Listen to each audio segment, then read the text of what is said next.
Hello. It is Unnecessary Roughness, Barstool's college football podcast. This episode presented by DraftKings. We told you we'd be here at 6:30 Central.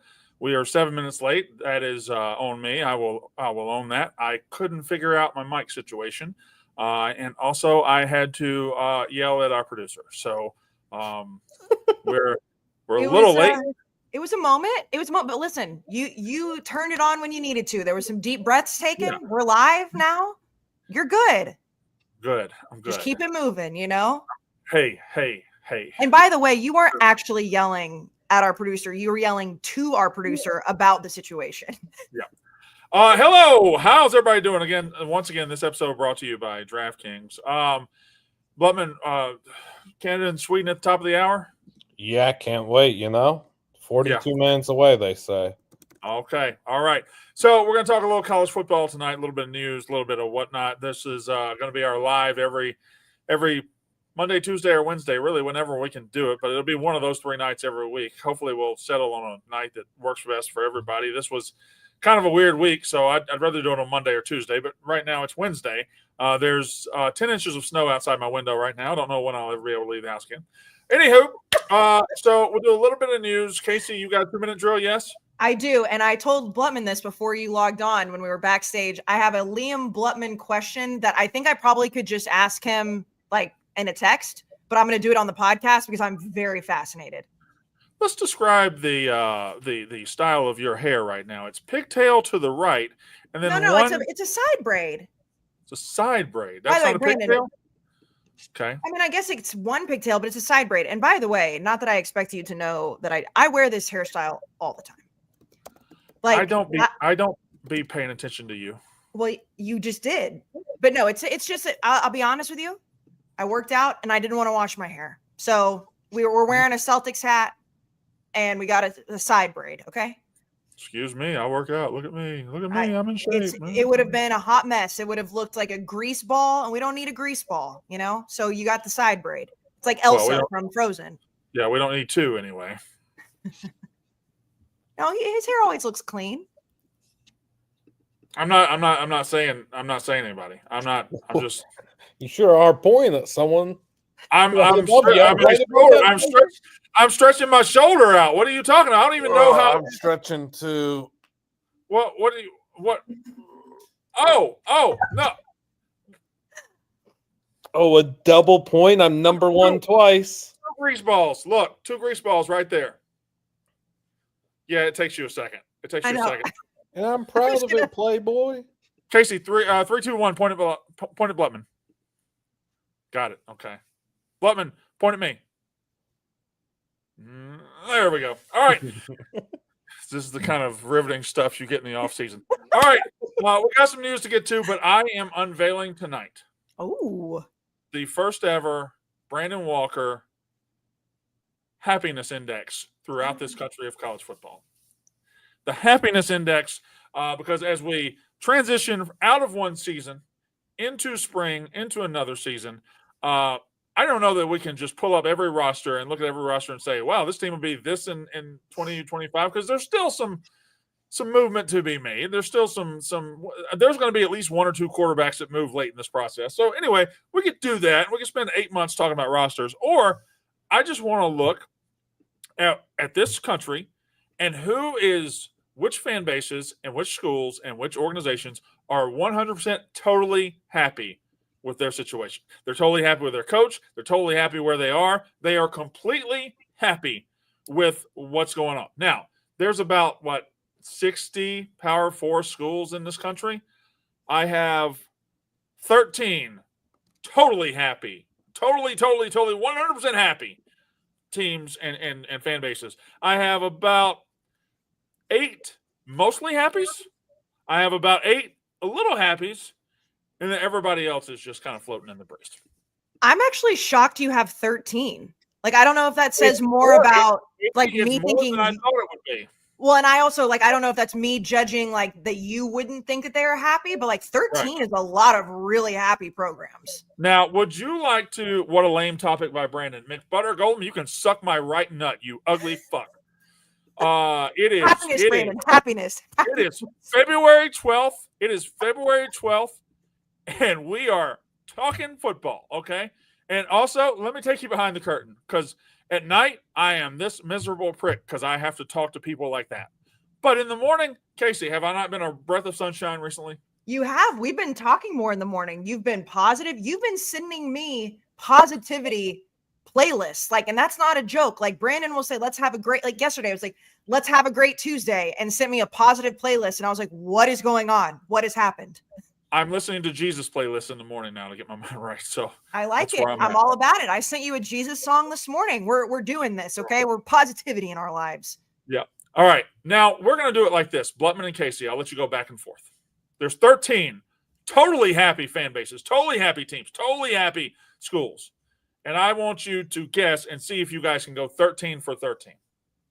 Kayce, as the woman here and greaseball number one, yes, you can have the first guess at the totally happy fan base school, university, organization. Ohio State.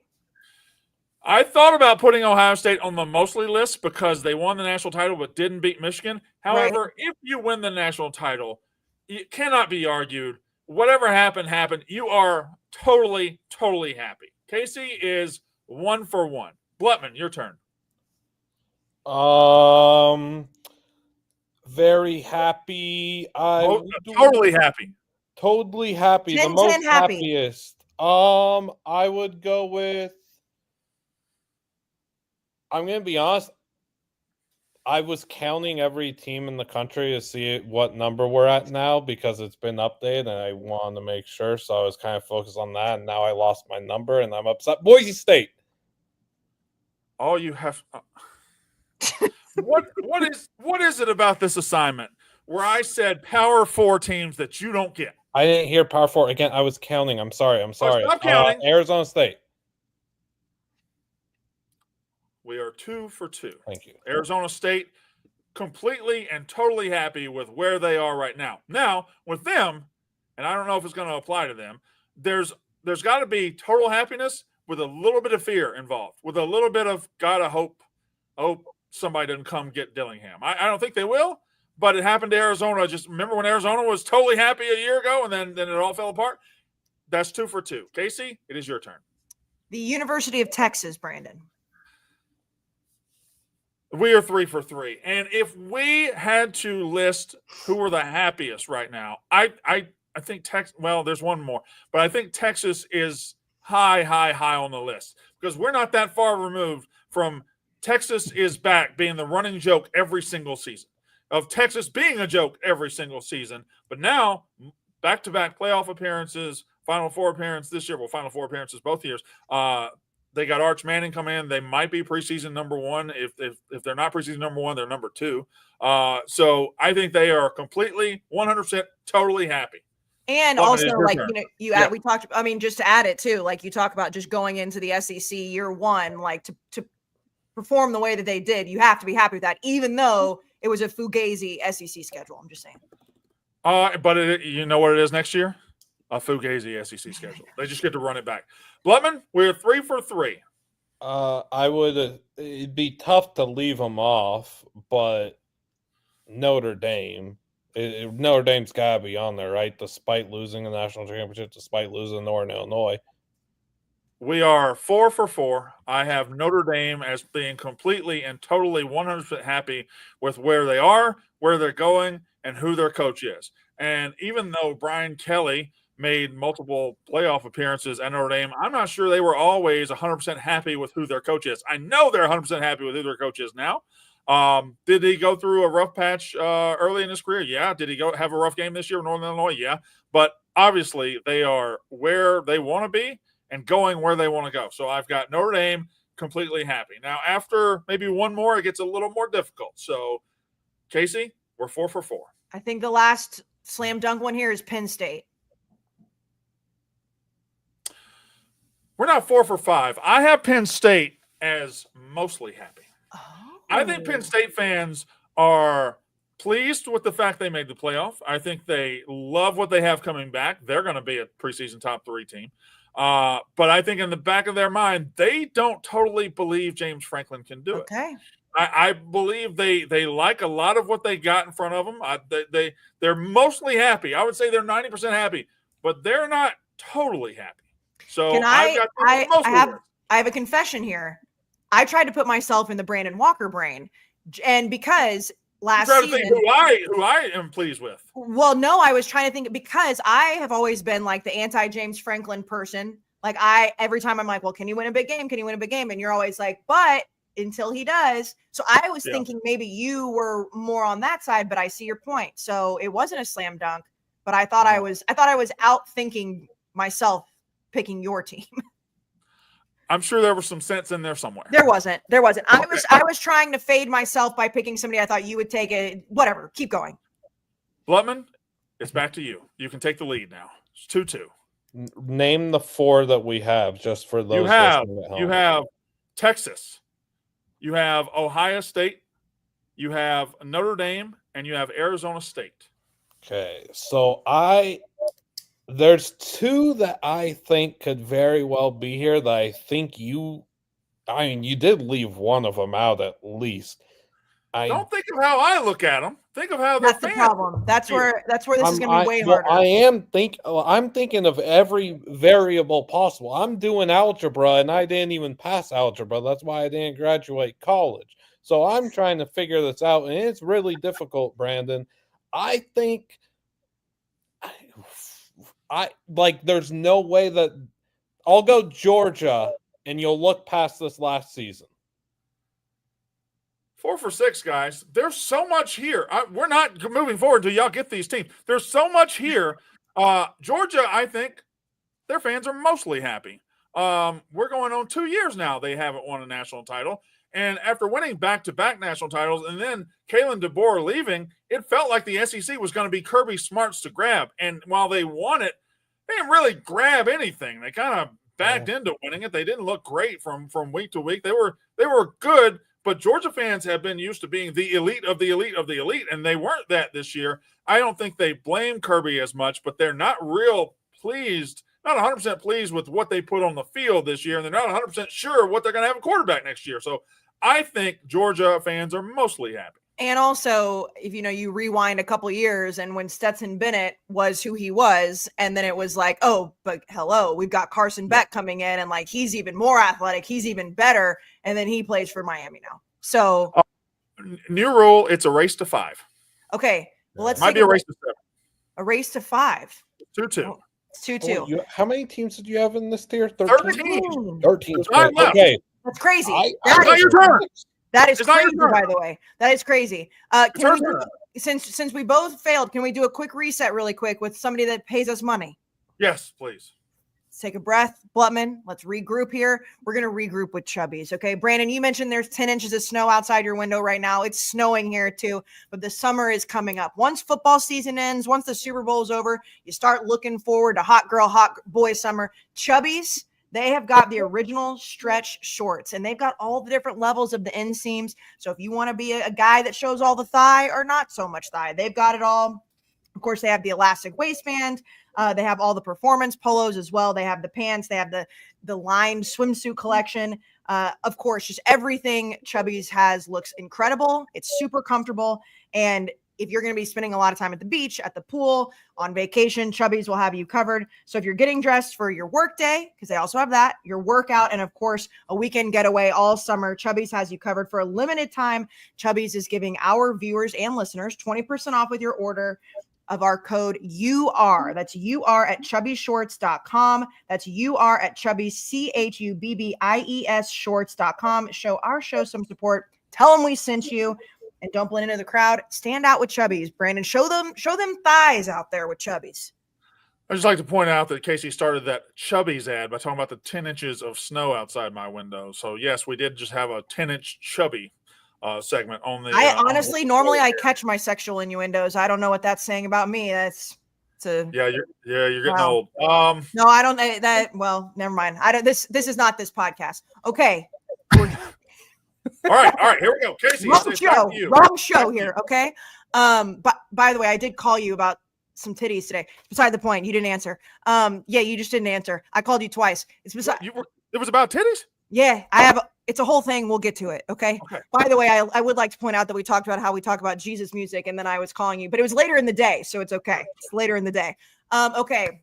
The third team I think is totally happy. And I'm Oregon.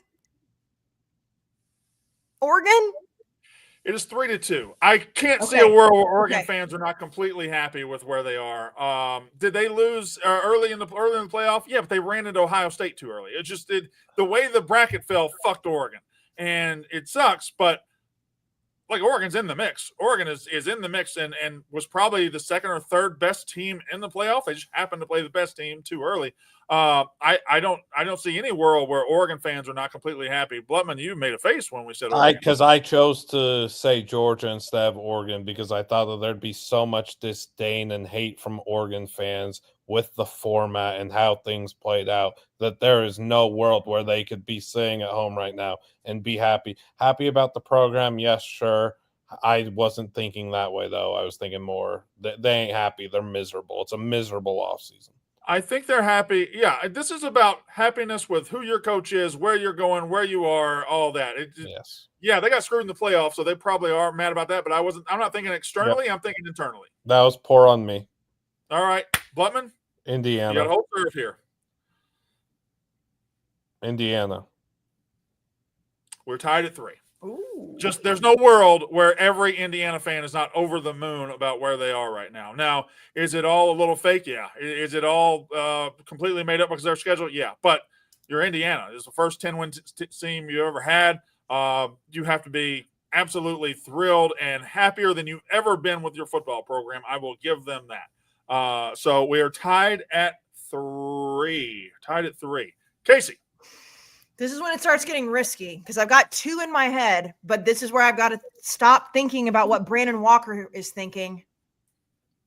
Miami. Miami is mostly happy. Ooh. Miami had a team good enough this year to, especially in offense, to potentially be in the playoff, but Miami blew it because they didn't have a defense. They continually lose to teams they ought to beat. Even when they were winning this year, they were kind of skating by. So I think they're mostly happy about where they're headed, and they're mostly happy about Cristobal, but they're not 100% happy. So I got them on the mostly list. Okay. Woman, you can take a lead. Shut up. I'm walking away. No look, Illinois. It is now 4-3. That was my second one. I believe Illinois fans, and to me personally, Illinois was what Indiana was. Illinois was better than Indiana this year. They just had an actual schedule. I think Bielema is doing a hell of a job. I think they love him. I think they love everything. I think they love Luke Altmaier. I think they love everything about where they are, who they are, what they've got going. Illinois is on the list. It is 4-3, Kayce. Illinois was going to be the guess when I was putting in Brandon Walker brain. And I saw your friend, Josh Pate, talking about it the other day. Like I saw him talking about how people aren't giving Illinois enough love. And I was just like, it really is true. Like, I mean, Brett Bielema, was inserting himself in all the drama at the end of the year when all the SEC teams were crying about 3 losses. And he was like, hello, like we have 3 losses. Like, and then obviously what happened in the bowl game. So credit to Blutman there. This is tough, Brandon. This is tough. There's got to be somebody in the Big 12. I know you said Arizona State, but there's got to be another one. It can't be. There is someone else in the Big 12, Kayce. There's someone else in the Big 12. There's someone else in the ACC. There's someone else in the SEC. There's someone else in the this is actually like this is either like all net or an air ball. North Carolina with Belichick in the ACC, like no, really. I mean, they're hopeful and they're excited, but they don't know, right? They don't know that. Like they're excited about what the future could hold, but they have no idea what's about to happen. Now, I'm sure they're in their mind. They're saying it's going to be great, but no first year coaches here. No first year coaches here. So I think they're just kind of guessing on what the future might hold. Blutman? I do think, though, if you say if you say first year coach, like yes, obviously he's a first year college coach. If I had Bill Belichick, I get it. if I had been going through what and like again, like all respect to Mac Brown, like obviously an incredible coach, an incredible career. If what happened at North Carolina with the quarterbacks they had over the last couple seasons, like I would be totally happy knowing that Bill Belichick is coming in. Let's see. Chauncey says, the fuck you talking about, Brandon? Let MSU hire Bill Belichick. Chauncey, I don't have time to make you smart enough to understand what I just said. You're just going to have to sit there and be stupid. Sorry. If I had time, I'd do it, Chauncey, but I can't make you gain IQ points in the span that we have here. If I was a North Carolina fan, I would be totally happy. I'm just saying. I think you'd be preparing to be happy. Blutman. Their coach could leave for the NFL if the opportunity arises tomorrow. Yeah, first of all, I'd like to thank everyone here watching. Please make sure to like the stream. Appreciate you all. Subscribe as well. I'll add another one here. I was going to do one from another conference, but you started dropping hints at conferences, so we could just put up Iowa State and move on.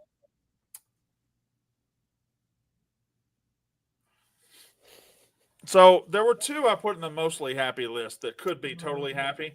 And I had Iowa State. Iowa State, I think, is pleased as punches where they are. I think the end of the season and losing to Arizona State like that just left one little bad taste in their mouth. I think they believe they should have won the Big 12. They should have done that. I think they're like 9.5 tenths. That's not a fraction that works. I think they're 9.5 out of 10 on the happy scale, but I can't go the full 10. I think they left a little bit of cheese on the cracker. Is that I agree with that, but I was thinking of the state of the program and where it's headed and everything. The variables are all over. Campbell over and over. So I was thinking that way.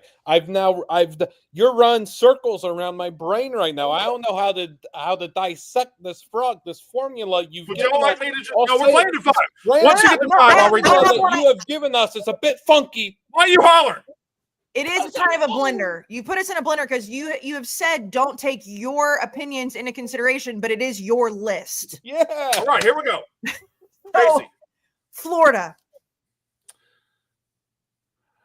I've got Florida not in totally happy, not in mostly happy. I have Florida in the a little happy list because Florida fans are lying.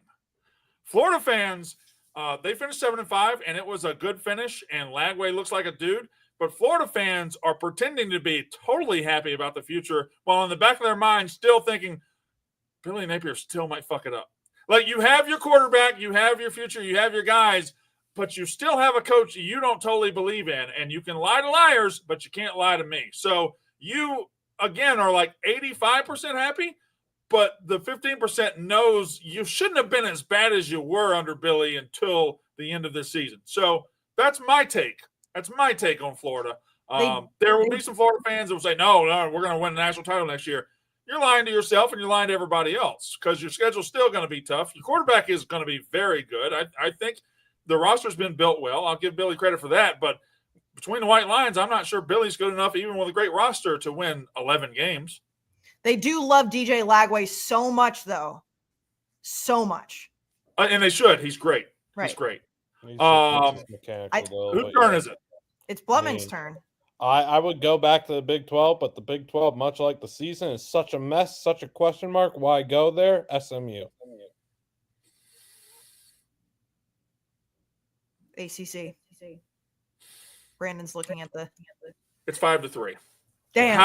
How would SMU not be completely, totally, 100% happy? They moved into a conference which they've been dying for forever. They've been dying to have a seat at the table. They not only get a seat at the table, they walk into the table and drink everybody's drink and they don't win the conference, but they play for it and they go to the playoff. I think SMU fans couldn't have mapped out a better scenario for them.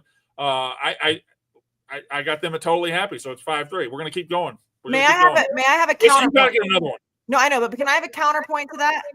Yeah. Just be like in the ACC, sure, and like where they're moving forward, that's great. But I would have a hard time thinking that if you're an SMU fan, the way that you just got it completely exposed in the playoff makes you happy. But you're SMU. You're in the playoff.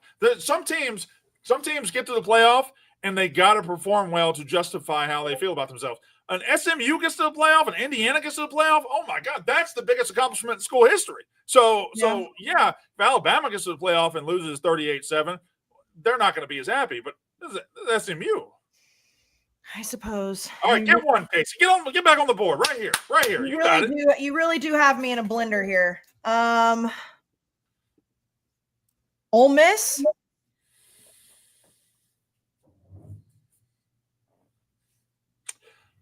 I'm from that state, so I know the answer to this question.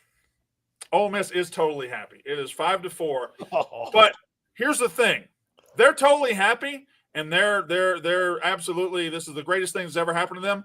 They're going to look back in 10 years and realize what they just left on the table.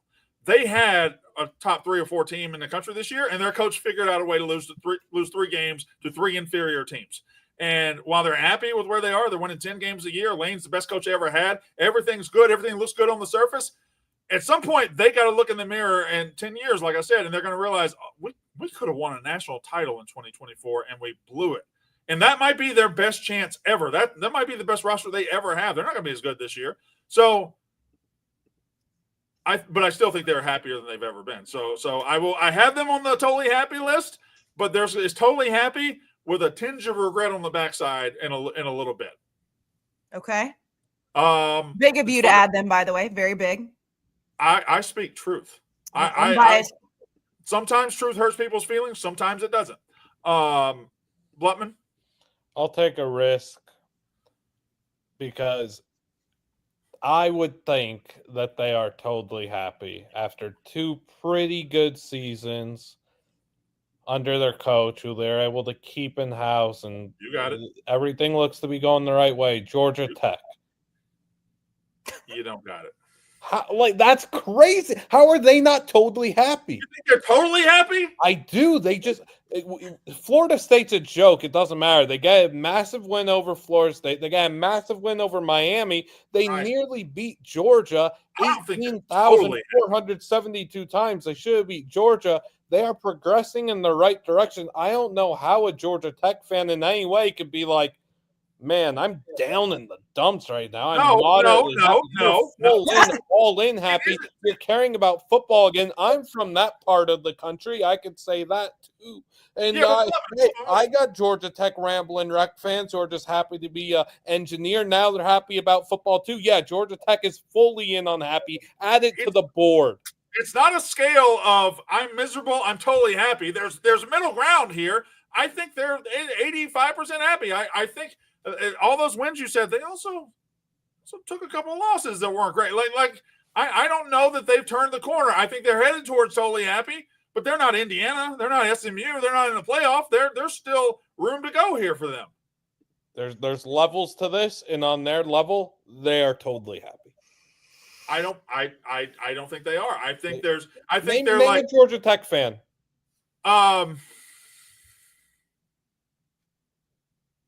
Interesting.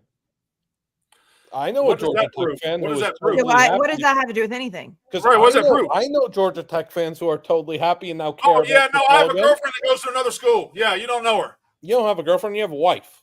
I have a girlfriend that goes to another school. You wouldn't know her. Not true. Nope. That's who the Georgia Tech fan is that you know. Yeah, you wouldn't know him. He goes to a different school. I said Georgia Tech He's fan. in Canada. Multiple. Plural. Kayce, they care about football. You can tie him up right here. Okay, I know this is going to be wrong, but I think that you will be lying to yourself if you don't think that they are totally happy because of who their quarterback's going to be and what they did over Thanksgiving weekend. I think it's going to be Michigan. I thought you were saying somebody else right there.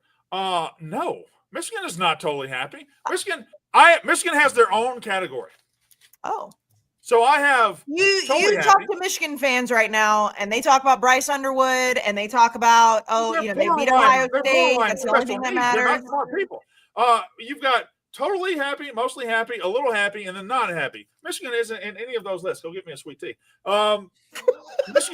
Michigan's category is confused. I said it was a risk. I said it was a risk. In the last 18 months, Michigan has won a national title that 0.0% of the national population believes was legitimate, but they won it. No, they immediately lost their coach and everybody that was important for that. They hired a guy who looked important for it, but is not the long-term answer. They know that. They spent most of the season looking offensively inept, terrible, awful, and stupid. They didn't like that. They beat Ohio State. That's ultimate happiness. Like they go for, they're so confused about should they be happy? They got Bryce Underwood, but Sharon Moore's got to coach him. So like there's so much to be happy about and so much to be sad about. They have no idea what to feel, and they're quite stupid. Like look at their leader, Dave Portnoy, who went out and said, "I'm rich. I'm going to recruit," and then he went and kissed a rich guy's ass and got an actual rich guy to pay for the guy. So they're confused. They don't know where they are in this world right now. Okay, that's fair. I feel like Blutman said this, like the formula of how we're like some teams we're not supposed to look at last year, some teams we are supposed to look last year. I don't know what's going on. He doesn't even know what's going on with his own science. Blutman, he doesn't even know. No, he doesn't even know. Not wearing a lab coat either. Guy's a sham. If I say this one and they aren't on there, we're done with this segment. Vanderbilt. If Vanderbilt fans are not totally happy, you've lost your license. Why don't you just say the ones that are on here? You're disbarred. That's if they're how is that's Vanderbilt lawyer talk? Doctors can't be disbarred. All right. Here's the disbarred list. And you lost your license. Wait, you're telling me Vandy's not totally happy? Here's the list. Texas, totally happy. Ohio State, totally happy. Indiana, totally happy. SMU, totally happy. Notre Dame, totally happy. South Carolina, totally happy.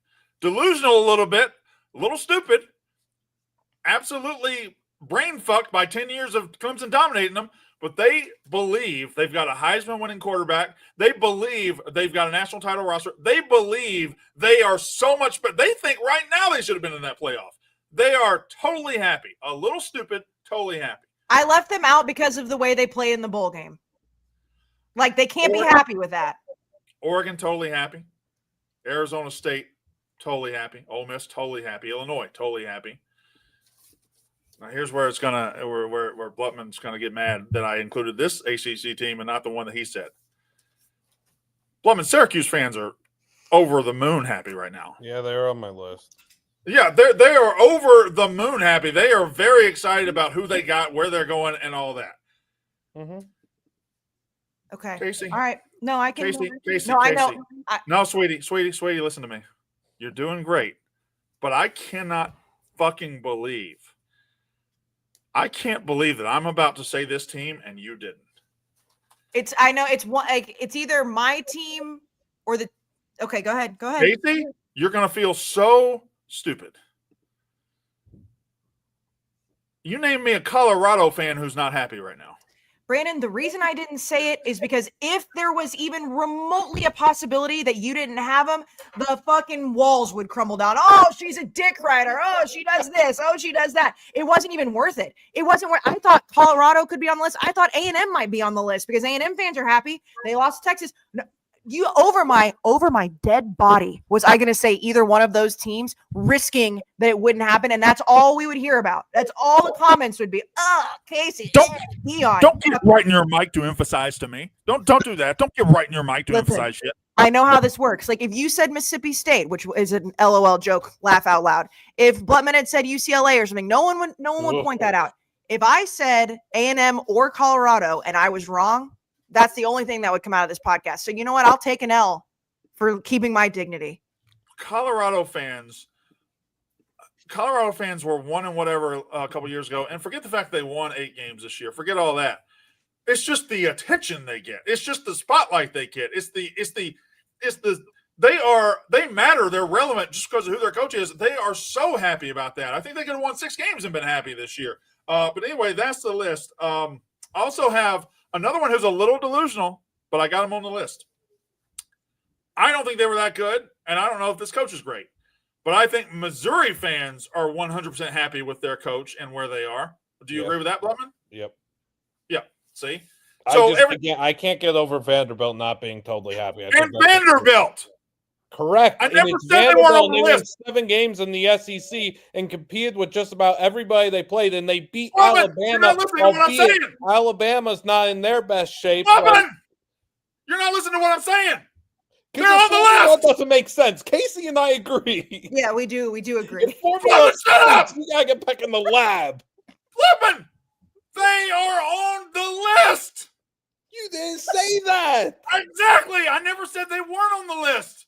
I just made this face. I made that face. And then I said that was the whole list. I know exactly what you said. You said, why don't you try saying names that are actually on the list? And then I was the big reveal was Vanderbilt at the end. I hate this. Here's the teams that are mostly happy. Georgia fans are mostly happy. Penn State fans are mostly happy. BYU fans are mostly happy. Iowa State fans are mostly happy. Miami fans are mostly happy. Louisville fans are mostly happy. Yeah. The fans that are a little happy, Alabama fans. They like the recruits coming in. They don't believe in their coach. They want to run him out of town. I think A&M is like moderately happy. They know they like their coach. They like where they're going, but they didn't quite get there. They tasted ultimate success this year and fell a little short, and that kind of soured what should have been a great season. 8-4, you would have signed up for that in the preseason, but when you're 8-1 in the middle of the season, you're like, right? 8-4 is the perpetual A&M joke, so you can't be happy if you're just writing your own joke over and over. But there's a difference of being 8-4 with the arrow pointed this way and 8-4 with the arrow pointed this way. Yeah, no, or down, because we saw that with Jimbo Fisher. No, I agree. And that's why I said I thought maybe you would make the argument that, they are happy because Mike Elko, and obviously, like, when you look at who they lost to, I don't know. It's too early for me to gauge. I'm sad right now. I'll be happy in a couple months, I'm sure. We're good. Hey, we're damn good at basketball, go. Damn good. Kansas State and Kansas fans both a little happy. They like their coach. They were a little disappointed with the results this year, but they're happy, generally happy with where they're going. Oklahoma fans are a little happy. They shouldn't be. They have a dreadful coach, and he should be fired. But they're so damn stupid that you can piss on their leg, tell them it's raining, and they'll grab an umbrella. So they are absolutely the most delusional fan base out there. They look at Brent Venables and think, "Oh my God, Brent Venables! He's a top 10 coach in the country." No, he's not. He's ruining your program, and you're too dumb to see it. Sorry, but they're a little happy because of how stupid they are. UCLA fans a little happy. It wasn't as bad as they were scared it was going to be. Butman hates you. Butman hates you. I'm going to be honest, Brand. UCLA fans are not happy at all. They're so miserable. I'm not even speaking to me because I'm like, I got killed and indebted sided with it, and we got to be good, whatever. UCLA fans, I promise you, not happy. Every single day is just miserable pessimism from them. I promise you, is not even happy in the slightest. Now, there's a lot of teams that didn't make a list. Like Mississippi State is not on the not happy list because we went 2-10. It was awful, but we're giving Jeff Lebby a pass on that because that wasn't him. So we think we'll just figure out where we are after this year. Like that was just going to happen and happen. But the ones that are actively not happy with their coach and their situation, LSU fans are just not happy right now. Auburn fans are not happy right now. Oklahoma State fans are not happy right now. Kentucky fans not happy. USC fans not happy. Florida State fans not happy. Arkansas fans not happy and dumb. And I think Baylor fans are not happy. Didn't Baylor get some quarterbacks or something they're happy about? Baylor's probably in the moderately happy. They had a better year than you would expect it to. And then the confused list was Michigan. So there, read an ad. Hold on. Read an ad. Yeah, we got lots of ads, lots of money makers, Bowman, and that's what makes us happy. You know, it makes me happy, totally happy, Huel. And if you are watching us right now, you see that I'm holding up the greens, the super greens, the daily greens, 91 vitamins and minerals, whole foods, nutrients, super greens, mushroom blend, antioxidants, probiotics. They've got it all. And Huel also has the complete protein. I know that there's a refrigerator in the Mostly Sports studio because they're the best right now. They're the Black Edition, ready to drink complete meal, which is high in protein, low in sugar, and packed with all the nutrients your body needs to perform at its best. I have the protein powder as well. That's super easy to mix, but I cannot talk about this enough. And if you've been listening or watching this podcast since Huel came on board, these daily greens have literally changed my entire morning because I've always been a big green drink person. I want them every morning. This has every vitamin. I just have to take one scoop, put it in the water, and I've got all the nutrients, all the vitamins and fruits I need for the day. It's amazing, and it's just one scoop. And then, of course, like I mentioned, the protein as well. It's a perfectly balanced meal. It's designed by experts to provide all the nutrients your body needs, and it takes all the guesswork out of healthy eating. So if you don't believe me, but you should, if you don't believe Brandon or you don't believe Blutman, you should take a leap of faith for yourself. New customers get 15% off plus a free gift with the exclusive offer Huel.com/UR15. That's Huel, HUEL.com/UR15, 15% off plus a free gift for new customers only. It's a healthier, easier way to eat with Huel. Neutrally complete meals in minutes, so you can focus on what really matters. And like I've said earlier in the podcast, hot boy, hot girl summer. I don't even know if that's a thing, bless you, if that's still a thing, but this kind of stuff's going to help you get ready with that. You can just take all the guesswork out. Huel.com/UR15. And Blutman, you have to get used to this. In the off season, when I am putting together topics, I will go into my brain and I will take off the shelf the ideas that I want to use and the points of view I want to use. And sometimes they don't make a great recipe, and sometimes it doesn't have salt or it has too many pecans, whatever. But you're gonna eat it. You're gonna eat it, Blutman. I only eat the food that I like and trust that I'll like. I think Kayce, you and I did a phenomenal job that segment. Oh, thank you, Brandon. Thank you. Brandon gets a P. You and I get A's. Brandon gets a P for participation. He showed up. He tried. But hey, how's Purdue not totally happy? They're still a FBS Big Ten football team after this last season, and they've got a new coaching staff. Totally happy. Yeah. First-year coaches are incomplete. They're incomplete. There's a lot of laws we weren't told, Kayce. Yeah, this thing could not be more regimented and sensical. And you guys, it's obvious. Everybody in the chat gets it. They know exactly what I was going for. Why do y'all keep throwing monkey wrenches at this thing? Can I? No, I'm not. Can I say though? Can I say that if we would have made, like, if you would have said, "Hey, I'm going to do this," and then you gave Blutman and I a chance, and I'm not saying you should have. Like, I liked what you just did. I mean, Blutman and I were a little confused. It doesn't matter. That's what these I've done like 7 off seasons with you. I get it. I am shocked that there's 13 teams on that, because if I was to be asked who I think is totally happy, Ohio State would probably be the only one because they won the national championship. And I still think you can argue that they're not totally happy because they lost to Michigan. That's all I'm saying. Going to read a little bit of the chat. The Dirty Bird said, Brandon Walker legit just picked random teams and said, you're happy or not. Didn't use any scale correctly. Every team's scale is different. Do you motherfuckers bump into walls when you walk? Do you? Yeah, I do. Do you have, not you, do you guys have to be like handcuffed or chained? Don't let your penis get anywhere near a woman, because do not create anything like your fucking dumbass, please. What a fucking idiot. Well, you just pick random teams. I literally gave you every Texas and Ohio State and Notre Dame are random. You fucking morons. Like, why do you watch this show if you're just going to be a 70 IQ Dave Portnoy-ass college football fan? Be better. And also, just like a little inside baseball for everybody, the reason we do this podcast in the off season is not for Brandon's health or mental health, obviously. It's because Dave asked us 2 years ago because it makes money. So here we are in Brandon's brain. Also, there's some guys saying, like, go Big Red, go Big Red. Nebraska fans want to be seen as being happy. They're lying. They're lying. There's some programs that are like, man, ain't it great to be us? And they're just fucking lying. And Nebraska fans are one of them. You thought you'd be a little further along right now, and you thought that for a decade. You're not totally happy. You're lying to us. And I'm not going to. You can lie to Kayce. You can lie to Blutman. You can lie to every idiot in the world. You can't lie to me. Oh no, Nebraska fans, like, it's the Will Compton disease. Like they just act like they're happy, and you can see straight fucking through it. Like there's just no way that Nebraska is that happy all the time. Like, and Nebraska fans are like, well, I could see us in the playoff next year. Well, I could see us in the national championship there. You didn't make a bowl game for like 10 straight years until this year. You're not happy. You're hopeful.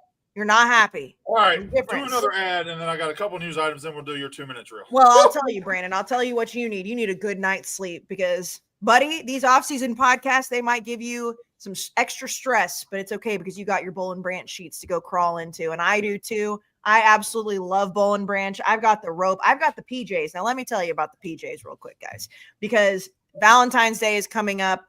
They have like long pants, and they also have shorts. And the short pajamas are the best. I mean, they're both incredibly comfortable, but you should get somebody in your life the shorts pajama set because they're gorgeous, they're comfortable, and they're great to look at. I'll just say that.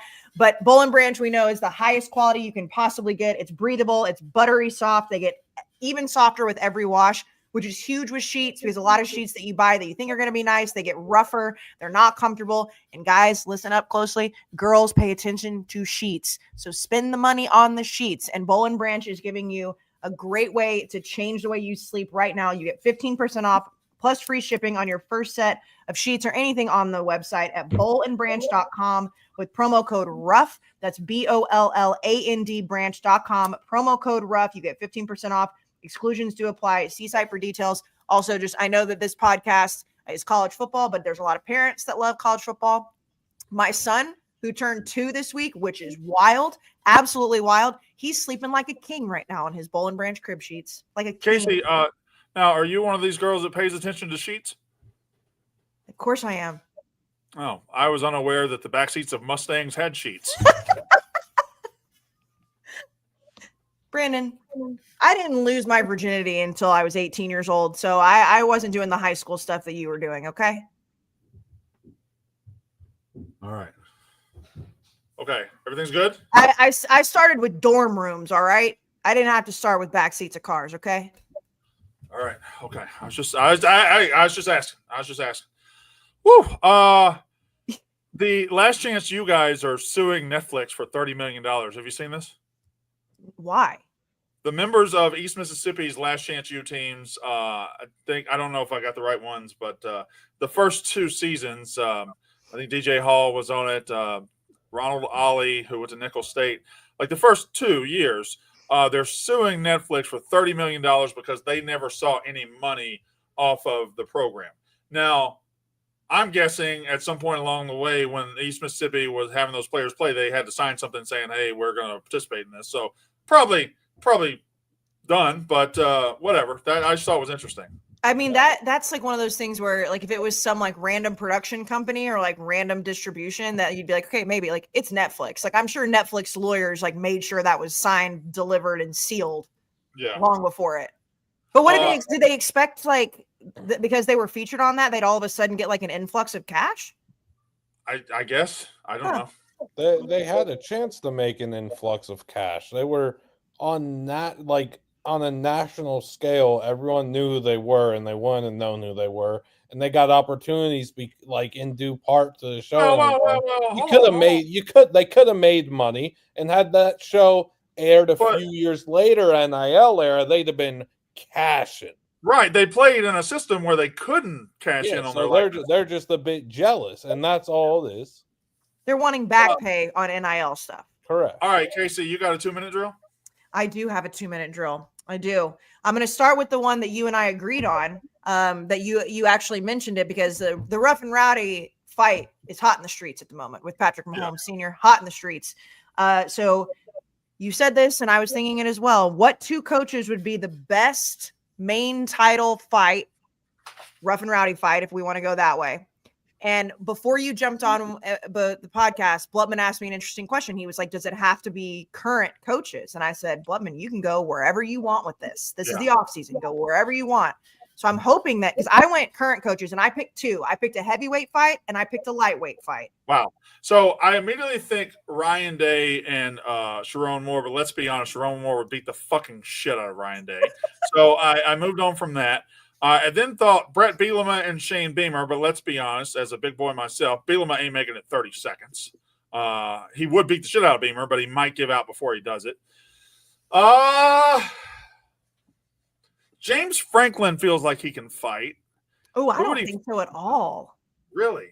He looks like he would be the type of guy that like wants to, like, he'd be a great like pre-fight trainer. Like, he would be so good. He'd be doing the speed bag. He'd be doing the whole thing, and then he'd get like punched a little bit, and he'd start whining.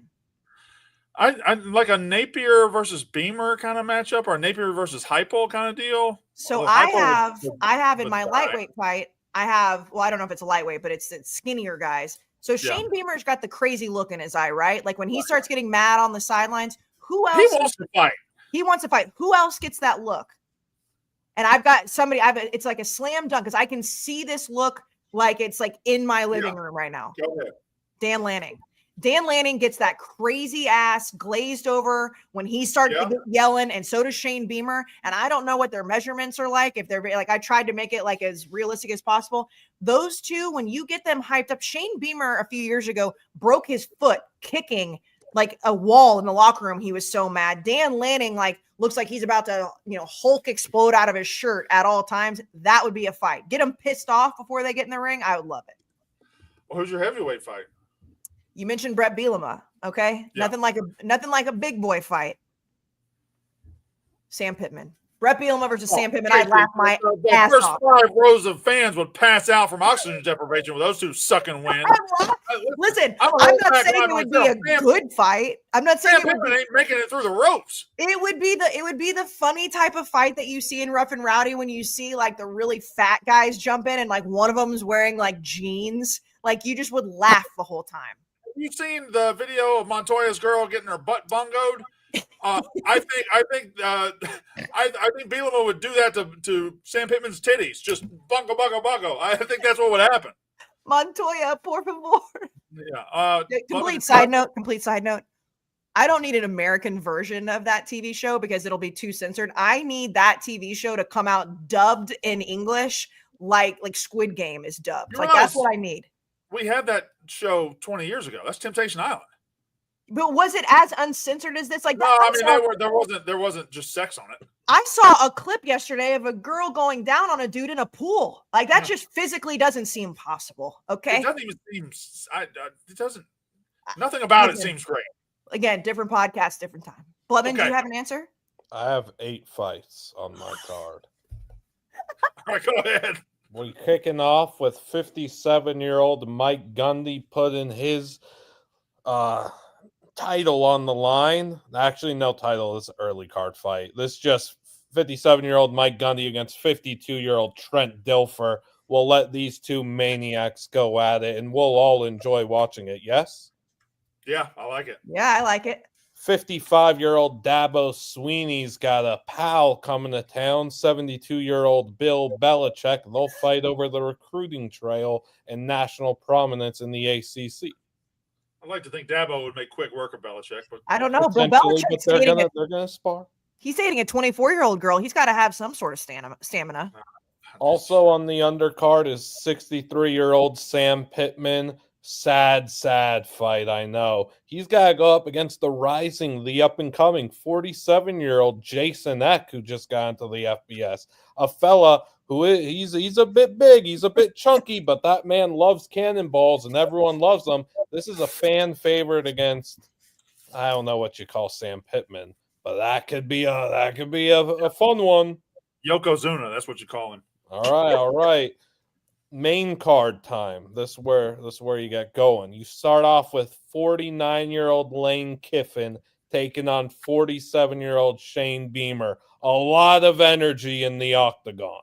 And they're kind of going at each other a little bit, or at least Beamer went after him for the fake injury stuff. Shane Beamer would beat the fuck out of Lane Kiffin. What's he doing yoga every day? That man can't fight for shit. That's why it's on the card. Continue. Another big fight here. 63-year-old Brian Kelly gets to fight 63-year-old Kurt Signetti. I think that'd be really fun. I like that one. I hope they both get beat up. You're hoping for a tie, I know, or draw as they call it. They'd never call something a draw. It's a tie. 38-year-old Dan Lanning. I like where Kayce's head was at, but fighting his friend, 34-year-old Kenny Dillingham. Ooh. I'd like to watch that fight. 60-year-old Urban Meyer fighting 37-year-old Pat McAfee. That's your like glitz and glamour fight to get people to buy in and watch it. Just your random fight. You're not going to get the best effort from Urban. Heart might hurt, but Pat will go all out, and this is a ratings fight. Okay, big names. Was that the main event? No, main event's obviously 45-year-old Ryan Day against 88-year-old Lou Holtz. I was hoping that was on the card somewhere. Obvious. All right. Kayce, Obviously. What's your next question? You got another ad? Do another ad. I have multiple ads. Nutrafol, Brandon. Look at that. You mentioned my hair. I understand I have a hat on right now, but it's long and it's luxurious and it's great. Obviously Blutman got that flow. Brandon, you got some of the best hair in the game, and we have Nutrafol to thank for that. I've been taking Nutrafol ever since I had my son, because they have a postpartum specific edition, which is great, but they have men's, they have women's, and it's a complete total vitamin for your body. It's not just for your hair, but they have nutrition for hormones, they have nutrition for lifestyle, and all the internal factors that affect on the outside. So obviously, like, your hair is getting affected by things that you don't even realize. And with Nutrafol's science-backed whole body approach, it nourishes growth from within, and you achieve your best hair yet. It's the #1 dermatologist recommended growth hair supplement brand. It's trusted by so many people, and it's thicker, stronger, faster growing hair with less shedding in just 3 to 6 months. And like I said, it's meant for everybody, and they have a specific edition for everybody, a specific formula. If you do have a woman in your life who is going through postpartum, I cannot talk enough about the postpartum formula, but again, men and women. So start your hair growth journey with Nutrafol. For a limited time, Nutrafol is offering our listeners $10 off your first month subscription and free shipping when you go to Nutrafol.com and enter the promo code UR. 4,500 healthcare professionals and stylists recommend it. See why with Nutrafol and get healthier hair. Nutrafol, Nutrafol.com, promo code UR. That's Nutrafol.com, promo code UR. Okay. Right, we're flying past an hour, so let's go ahead and I also didn't expect Blutman. I should have eight title fights. I'll skip a few. Okay, so if you were the commissioner of college football, if that existed right now, like if you were the commissioner of all of college football and you were looking forward to the 2025 season, and you had an off season and you could only fix one thing in the league, one thing for the season, what would it be? Was you asking me, or I thought you were asking Blutman? I was asking you, whoever wanted to answer it. I was letting Brian go. Like, what would your #1 focus going into the offseason be? I'll give you mine so you can think about it. Like mine, and I think it's a pretty obvious one, probably pretty chalk, is like I would be changing the playoff seeding. I would make sure that the playoff was the most, like, the way that people were so excited about the 12-team playoff going into it. I would want to reignite that excitement, and like before the summer comes around, try to make some sort of announcement, be like, this is the way we're going to change it to get that excitement back, because it was such a letdown with how bad the seeding was. My biggest problem, that is a good one, and should be fixed. My biggest problem doesn't have a fix, and that's a big issue, because I think the biggest story in college football this year was schedule disparity and how it led some teams to be able to get to the playoff without having beaten anybody. Indiana, SMU, Texas. It just didn't have to play the same. Like Texas and Georgia played in the same conference, but didn't play anywhere near the same schedule. And I think creating these huge conferences has created a world where teams can slide through the cracks. We got to fill those cracks, and I don't know how we do it. Blutman? Yeah, I like both those. I mean, there is a fix to yours, though, Brand. And I don't know if I could say this, They're because not do it. Yeah, it's conference realignment. It's just it's getting it back to more of what it should be. Like, yes, you could elevate, you could keep SMU elevated and other teams elevated and stuff, but we have Northern Illinois looking to get to the Mountain West. Well, what a joke this conference realignment stuff has turned into. We have the whole Washington, Oregon, UCLA, USC, and the Big Ten thing just stinks. It stinks for every sport. Nobody likes it, but it's a big money grab. It's the one thing I would change, is getting conferences back to more of a centralized thing. Because when the Pac-12's the Pac-12, college football's better. When the Big Ten's just straight up the Big Ten, college football's better. It stinks that we got to this. That would be it. If I can't fix that, it's the overtime rules. We're getting rid of this garbage 2-point Fiesta video game, Mario Party looking garbage. If they play Mario Party instead of a 2-point conversion, I think I'd be on board with that. It'd actually be Super better Smash if Brothers. they played Mario Kart on the Jumbotron. Sick. Kayce, continue. Well, I'll just do one more, and this is where I probably could just text Liam, but I feel like his brain is so different. I need the people to know. And then I'll save the other ones for next week, because we did go long, and we have a long off season. Blutman, you are like a college football savant, some would say. Your brain is very different. What does Liam Blutman focus on in the college football off season? Well, we're watching Puck right now, 4 Nations, so that's fun. Anybody scored yet? Canada. McKinnon scored like on the first shot within a minute on power play. Looks fun. So watching puck. I love college football, but I love ball. I love sports. Spider wanted me to start watching NASCAR when I got to the office last year, so I started watching NASCAR. Love watching golf. I love watching tennis. Ball doesn't stop. Sports don't. As Tyus said, ball doesn't stop. Let me stop you. Let me stop you there. Let me just step in for you, Kayce. You think this man was created in a lab to wake up on Saturday morning to watch West Coast games, to watch East Coast games, to watch South Dakota FCS games? You think he was created in a lab for that? No. He hones those skills by waking up at 3 a.m. to watch the number 11 seed in the Australian Open play the number 92 seed. And not only that, tweets breathlessly about it. And this man is a ball watching machine, and football just happens to be one of his ball watchings. No, I understand that. I mean, he did like a 24-hour stream one of the last times I was in Chicago ball watching.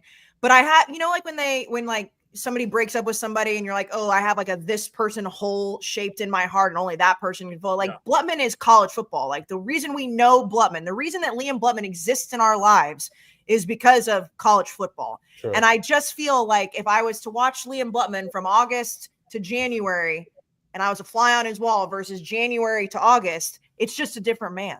It's just a different man.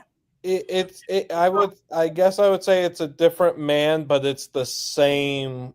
It operating almost the same way, just different sports and more various sports, as opposed to being full on honed in on college football. And hey, if we brought up the other day on the Yak, yesterday on the Yak, everyone could watch. Kayce, I think we both like this movie, The Truman Show. Yeah. You love that movie, right? I love that movie. At the end of the movie, he says, good afternoon, good evening, and good night. And we're watching a bunch of people watch him. There's two mechanics, there's two old ladies holding pillows. You know who I'm talking about, right? Yeah. So they're just watching, they're crying, they're this close, they're, oh my God, what's gonna happen? And then he goes through, and then the mechanic's like, wow, and then he just leans back, says, all right, what else is on? That's Blutman when college football ends. He just switches right to the next thing. Just doesn't even stop. Just doesn't even more. Yeah, like when you talk about the stream I did, the 24 hours of ball watching, whatever, it was probably like 34, 35, 36 consecutive hours that I was up watching sports for the 98% of that time. And yeah, there was time where we weren't watching sports, whatever. I couldn't do it the whole time because I had other stuff to do, whatever. When I got home that night after we finished recording, I was mad at myself because I wanted to stay up all night and watch tennis. But for my health, I had to go to bed, so I did that. All right, Kayce, do you have one more ad? You do. Oh, are these? Did you send it to me? It's Blue Chew, Brandon. And listen, nobody can talk about. I don't have it. So if somebody can send it to me or put it on the screen, I can read it. Remember to do that next time. Yeah. Listen. I will read. I have the segue. Guys, we've already talked about it, but outside my window right now is 10 inches of snow. And if you want to give your gal 10 inches of snow, or at least something white, you can get that dick hard. And how we're going to get that dick hard? With some nice, discreet blue. Can you start reading it? The Blue Chew tablets, they're made in the USA and they're prepared and shipped directly to your door. It's completely discreet, and you can consult with one of their licensed medical providers. And once you're approved, you'll receive your prescription within days. You don't have to go to the doctor. The best part, Brandon, it's all done online. Okay. Yeah. So if you want to get that hard dick, get that Blue Chew. We can all relate to wanting to feel more confident in the bedroom, fellas. I assume you guys can all relate to that. And Blue Chew can help. So make life easier by getting harder, Brandon. This is why I need you to read this, because it's just, boy, is this clippable right now. She's having flashbacks to that Mustang. Every ad we've had added a sexual innuendo in it tonight, fellas. Make life easier by getting harder and discover your options at BlueChew.com. We have a special deal for our UR listeners. Try your first month of Blue Chew for free. no dollars to get your dick harder. Visit BlueChew.com for more details and important safety information. We thank Blue Chew for sponsoring this podcast. All right.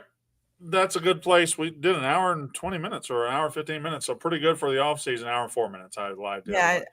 Anyway, I forgot we were late. So there we go. We can end it right there, and we'll be back next week. I think Big Ev will be back from his 38th vacation of the year. He and Che are somewhere together, I think. Anyway, are we gonna bring back like audience questions or anything in the off season? Yeah, we can do an audience show next week. Sure, we can put out on Twitter, ask your questions here, and we'll answer. We can do that. As long as it's good for your health, Brandon, because we did have a meltdown earlier in the episode. That's just Kayce. You've been with me long enough. That's just standard. No, I know. Yeah, I mean, no, I know. You can't throw raw meat to a dog and say don't eat. Facts. Positivity, though, Brandon. Remember, positive. I'll have your Jesus playlist in the morning. Thank you. I appreciate that. All right, shut her down, Loki. Thanks.